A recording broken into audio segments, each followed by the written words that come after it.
बीवी का गुलाम।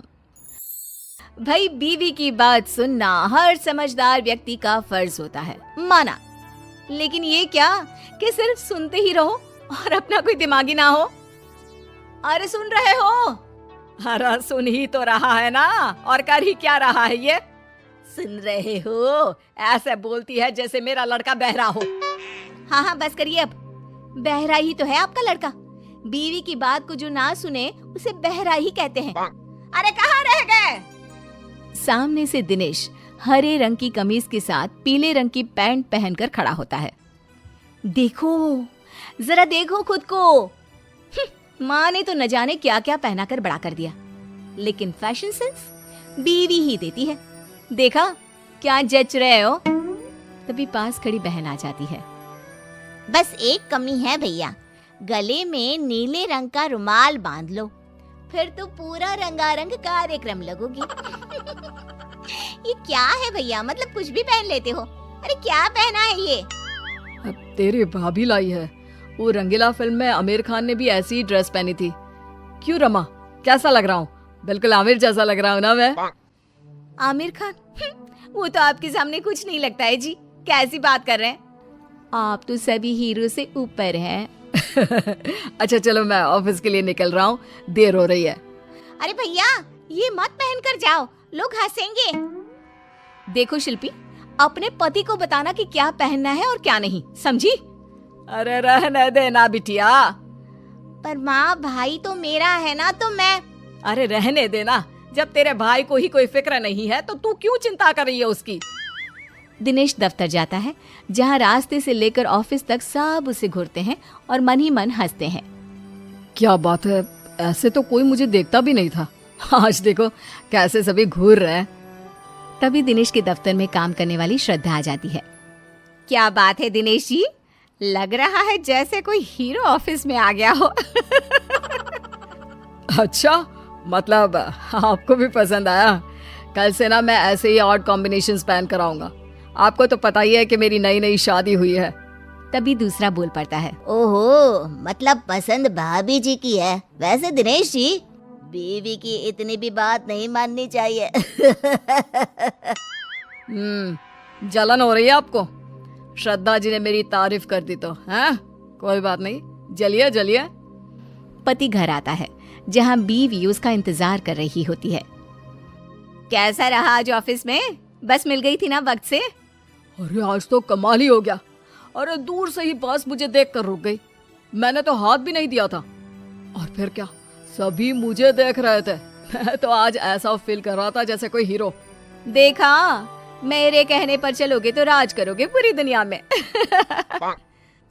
बेटा, खाना लग गया है, चल कपड़े चेंज करके आ जा। लेकिन माँ जी, हम लोगों ने रात का खाना छोड़ दिया है।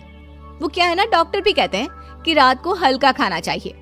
अरे तो बता देती ना पहले ही, मैंने सबका खाना बनाया है। भाई तू तो खा ले, सब साथ में अब तक खाना खाते आए हैं ना। हाँ ठीक है, मैं कपड़े बदल कर आ रहा हूँ। वैसे माँ, मुझे बहुत भूख लग रही है। दिनेश वहाँ से कमरे में चला जाता है, जहाँ उसके पीछे पीछे पहुँच जाती है रमा। ये क्या है जी? जब मैंने कह दिया कि हम लोग रात का खाना नहीं खाएंगे तो क्या जरूरत थी हाँ कहने की? हाँ, आ रहा हूँ। अरे रमा, सारा दिन काम करके इतने दूर से घर आता हूँ, खाना नहीं खाऊंगा तो बीमार हो जाऊंगा। अरे चक्कर आएंगे, मर जाऊंगा मैं। कर लो बकवास। आपको पता है ना, मैंने फैशन डिजाइनिंग के साथ डाइटिशियन और फूड टेक्नोलॉजी का भी कोर्स किया था। अरे क्या बात है यार, तुम तो सच में बहुत टैलेंटेड हो। मेरी तो लॉटरी लग गई इतनी टैलेंटेड लड़की से शादी करके।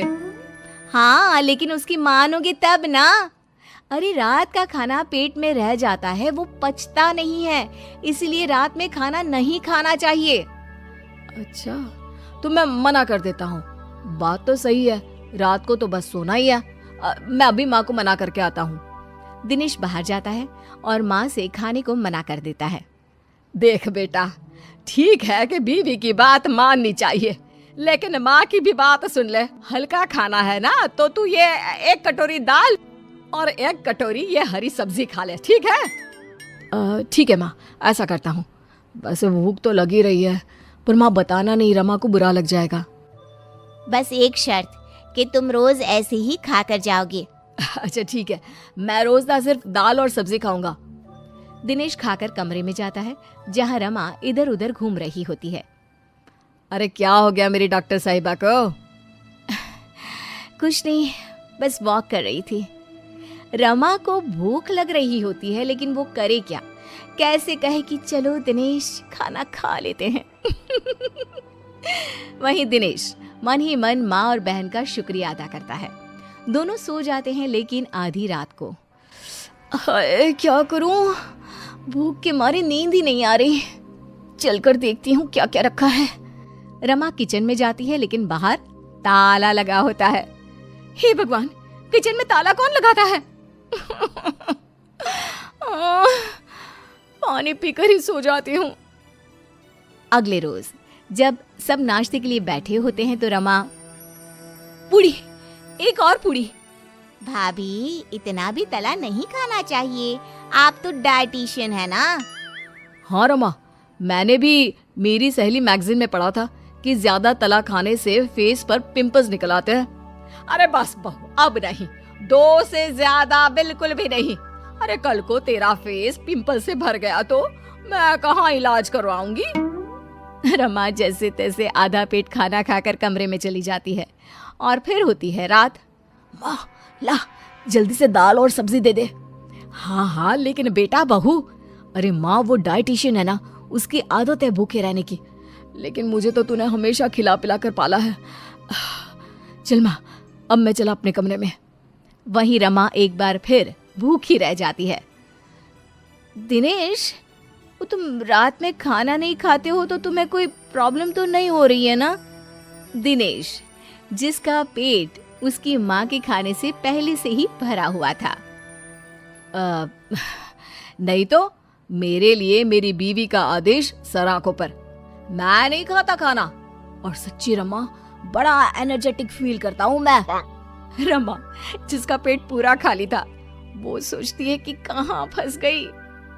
किसी तरह रात कटती है और सुबह, भाभी वो आज नाश्ते में छोले भटूरे बने हैं, आप तो खाएंगी नहीं तो आपके लिए ये पालक उबाल दी है। पूरा घर बैठकर फूले फूले भटूरे खा रहा था, तभी रमा जोर से चिल्ला उठती है। नहीं हूँ मैं कोई डाइटिशियन, मुझे भूख लगी है, प्लीज मुझे भी भटूरे दे दो। मतलब तुमने डाइटिशियन का कोर्स नहीं किया है?